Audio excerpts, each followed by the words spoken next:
नमस्कार बंधुगण, आज आम आपन को एपरी किछि टिप्स कहवाक जाउछु जहाको आपण आपण सहजरे आपण टंका संचय करि परिबे। बंधुगण, प्रायतः देखा जाए जे आमे जेते संचय कले मध्य एहार अधिकांश खर्च होई जाए एवं आमे केवल अल्प किछि संचय करू। केवल समय रे आमे टंका संचय करि पारु नाहु, जहा फल रे हमको समस्यार सम्मुखीन हेबाकू पड़ी पारे किंबा आमे सेगुडी को इन्वेस्ट करि परिबा नाही। तेणु बंधुगण, जदि आपण कम टंका रोजगार करूछंती, कम हेउ कि अधिक, तुमे सर्वदा सेही टंका किछि संचय करबा उचित, जहा द्वारा तुमे भविष्यत रे अन्य कोनोसी स्थान रे इन्वेस्ट करि परिबो किंबा आवश्यकता समय रे सेगुडी को आपणक पई उपयोगी होई पारे। तेणु बंधु माने, जदि आपण मध्य जानिबा को चाहुछंती जे आपण किपरि आपणकर टंका संचय करि परिबे, तेबे निश्चित भाव रे एही वीडियो को शेष पर्यंत देखंतु, कारण आज आमे आपण को एपरि किछि प्रभावशाली टिप्स कहबा को जाउछु जहा आपण को सहाय्य करिवो। टंका संचय करिवारे एहा सहज हेबो। तेणु आसंतु देखिबा सेही टिप्स गुडी को कोन। नंबर 1, तुमरो खर्चर एक रेकर्ड रख। बंधुगण, प्रथमे टंका संचय करबा आवश्यक। तुमे तुमरो समस्त खर्चर एक रेकर्ड रखिबा उचित। सेगुडी को छोट खर्च हेउ किंबा बड़ खर्च, तुमको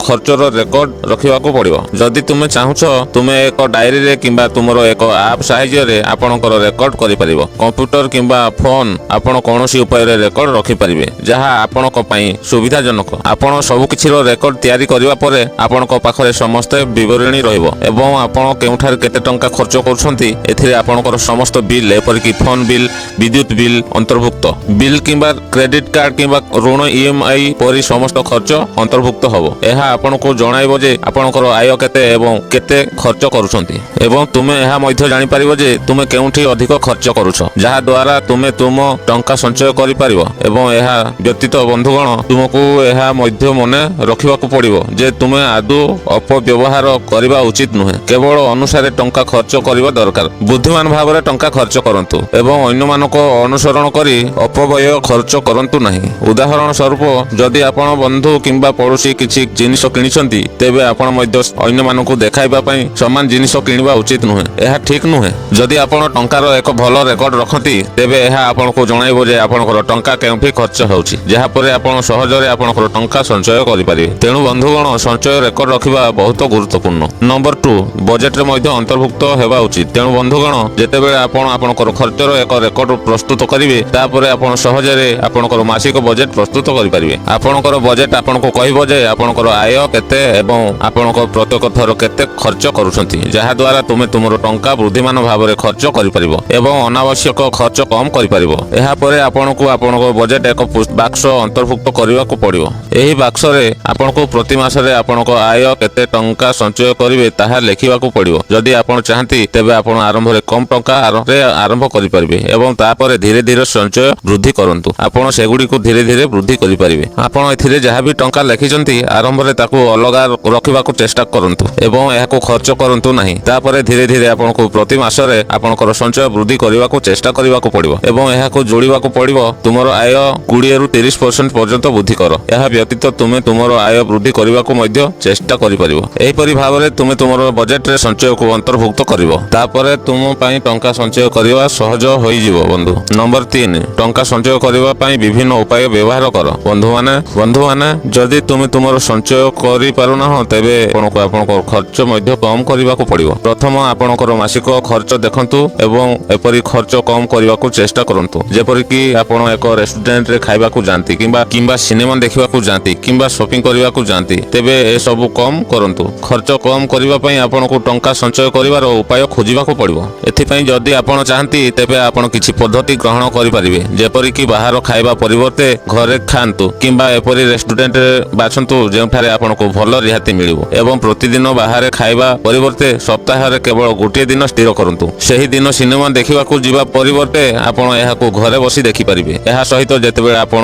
किणा कटा करिबा जानती किंबा राशन किनिबा को जानती, एपरि स्थान रो किणा कटा करिबा को चेष्टा करंतु किंबा ऑनलाइन रे किणा कटा करंतु, जहा द्वारा आपनको भलो रिहाती मिलि परिबो। तेणु बंधुगण, एही उपाय रे आपनको आपनकर समस्त खर्च कम करिबा को पड़िबो। नचेत आपण एपरि विकल्प खोजिबा को पड़िबो जेउठारे आपनकर खर्च पूर्व अपेक्षा कम हेबो, जहा द्वारा आपनकर टंका संचय होई परिबो। तेणु बंधुगण, एही उपाय रे आपण विभिन्न पद्धति व्यवहार करी आपनकर टंका संचय करि परिबे। नंबर 4, आपनकर सेटिंग स्वयंचालित मोड रे रखंतु। बंधुगण, आपण आपनकर संचय पई आपनकर बैंक सेटिंग स्वयंचालित मोड रे मध्य सेट करि परिबे। कारण जदि आपण देखंती, अधिकांश बैंक सेटिंग रे ଏହି ବିକଳ୍ପ ଅଛି ଯେଉଁଥିରେ ଆପଣଙ୍କର ସଞ୍ଚୟକୁ ସ୍ୱୟଂଚାଳିତ ମୋଡରେ ରଖିପାରିବ। ଏହା କରିବା ଦ୍ୱାରା ଆପଣଙ୍କର ଦରମା ଆକାଉଣ୍ଟରୁ ଆସିବା ମାତ୍ରେ ଏହା ଅଧା କିମ୍ବା ଆପଣଙ୍କ ସେଟିଂ କରିଥିବା ଟଙ୍କା ରଖିଛନ୍ତି ଏହାର ଅଧା କିମ୍ବା ଆପଣ ସେଟିଂରେ ଯେତେ ଟଙ୍କା କରିଛନ୍ତି ସେହି ଟଙ୍କା ସ୍ୱୟଂଚାଳିତ ଭାବରେ ଆପଣଙ୍କର ସଞ୍ଚୟ ଆକାଉଣ୍ଟରୁ ଚାଲିଯିବ। ଏହାପରେ ଆପଣ ପାଖରେ ଯାହା ବି ଟଙ୍କା ବାକି ଅଛି ଖର୍ଚ୍ଚ କରିବାକୁ ଚେଷ୍ଟା କରନ୍ତୁ। ତୁମର ଆବଶ୍ୟକତା ଅନୁସାରେ ତୁମକୁ ସମାନ ଟଙ୍କା ପରିଚାଳନା କରିବାକୁ ପଡ଼ିବ।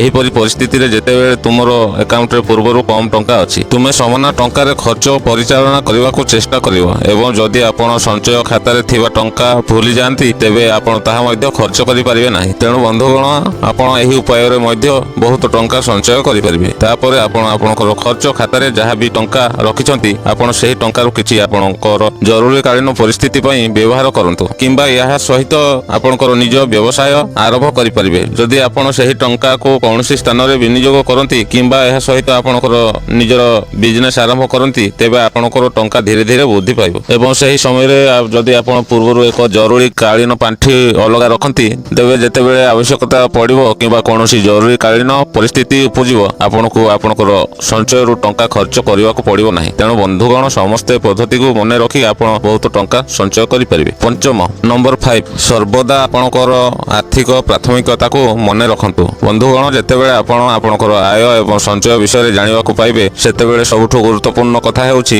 ଆପଣ ସର୍ବଦା ଆପଣଙ୍କର ଆର୍ଥିକ ପ୍ରାଥମିକତାକୁ ମନେ ରଖନ୍ତୁ। ଏହା କରିବା ପାଇଁ ଯଦି ଆପଣ ଚାହାନ୍ତି ତେବେ ଆପଣ ଏକ ତାଲିକା ତିଆରି କରିପାରିବେ ଯେଉଁଥିରେ ଆପଣ ଆପଣଙ୍କର ଆର୍ଥିକ ପ୍ରାଥମିକତା କ'ଣ ତାହା ଲେଖିପାରିବ ଏବଂ କେବଳ ସେହି ସ୍ଥାନଗୁଡ଼ିକରେ ଆପଣ ଖର୍ଚ୍ଚ କରିବାକୁ ଚେଷ୍ଟା କରନ୍ତୁ। ଯଦି ଆପଣ ଚାହାନ୍ତି ତୁମେ କ୍ଷୁଦ୍ରକାଳୀନ ଏବଂ ଦୀର୍ଘକାଳୀନ ଲକ୍ଷ୍ୟ ମଧ୍ୟ କରିପାରିବ। କ୍ଷୁଦ୍ରକାଳୀନ ଲକ୍ଷ୍ୟରେ ଆପଣ ସେହି ସମସ୍ତ ଜିନିଷ ଲେଖିପାରିବେ ଯାହା ପାଇଁ ଆପଣଙ୍କୁ ବର୍ତ୍ତମାନ ଟଙ୍କା ଆବଶ୍ୟକ ଏବଂ ଦୀର୍ଘକାଳୀନ ଲକ୍ଷ୍ୟରେ ଆପଣ ସେହି ଜିନିଷ ଲେଖିପାରିବେ ଯାହା ଆପଣଙ୍କୁ ପରେ ଟଙ୍କା ଆବଶ୍ୟକ ହେବ। ମନେ ରଖନ୍ତୁ ଆପଣଙ୍କୁ କେବଳ ସେହି ଜିନିଷ ଲେଖିବାକୁ ପଡ଼ିବ ଯାହା ସବୁଠାରୁ ଗୁରୁତ୍ୱପୂର୍ଣ୍ଣ। କଥା ହେଉଛି ଯଦି ଆପଣ ଆପଣଙ୍କର ଟଙ୍କା ସମ୍ବନ୍ଧୀୟ ଲକ୍ଷ୍ୟ ବିଷୟରେ ପୂର୍ବରୁ ଚିନ୍ତା କରୁଛନ୍ତି ଏବଂ ଯୋଜନା କରିଛନ୍ତି ତେବେ ଭବିଷ୍ୟତରେ ସେଗୁଡ଼ିକୁ ହାସଲ କରିବା ଆପଣଙ୍କ ପାଇଁ ସହଜ ହୋଇପାରିବ ଏବଂ ଆପଣ ଏଥିପାଇଁ ସହଜରେ ଟଙ୍କା ସଞ୍ଚୟ କରିପାରିବେ। ଅନ୍ୟଥା ଆପଣଙ୍କର କ୍ଷମତା ହୋଇପାରିବ ନାହିଁ। ତୁମର ଗୁରୁତ୍ୱପୂର୍ଣ୍ଣ ଲକ୍ଷ୍ୟ ହାସଲ କରିବା ପାଇଁ ଏଥିପାଇଁ ଟଙ୍କା ସଞ୍ଚୟ କରିବା ପାଇଁ କଷ୍ଟକର ହେବ ନାହିଁ। ତେଣୁ ବନ୍ଧୁଗଣ ଆବଶ୍ୟକ ଜିନିଷ ପାଇଁ ଟଙ୍କା ସଞ୍ଚୟ କରିବା ପାଇଁ ସର୍ବଦା ତୁମର ଆର୍ଥିକ ସୁରକ୍ଷତା ମନେ ରଖନ୍ତୁ ଏବଂ ସେଗୁଡ଼ିକ ପୂର୍ବରୁ କୌଣସି ସ୍ଥାନରେ ଲେଖି ରଖନ୍ତୁ ଏବଂ ଭବିଷ୍ୟତରେ ସେହି ଅନୁସାରେ କାମ କରନ୍ତୁ। ତେଣୁ ଆପଣ କେବଳ ଆପଣଙ୍କର ଟଙ୍କା ସଞ୍ଚୟ କରିପାରିବେ ନାହିଁ। ତେଣୁ ଆପଣ ଆପଣଙ୍କର ଟଙ୍କା ସଞ୍ଚୟ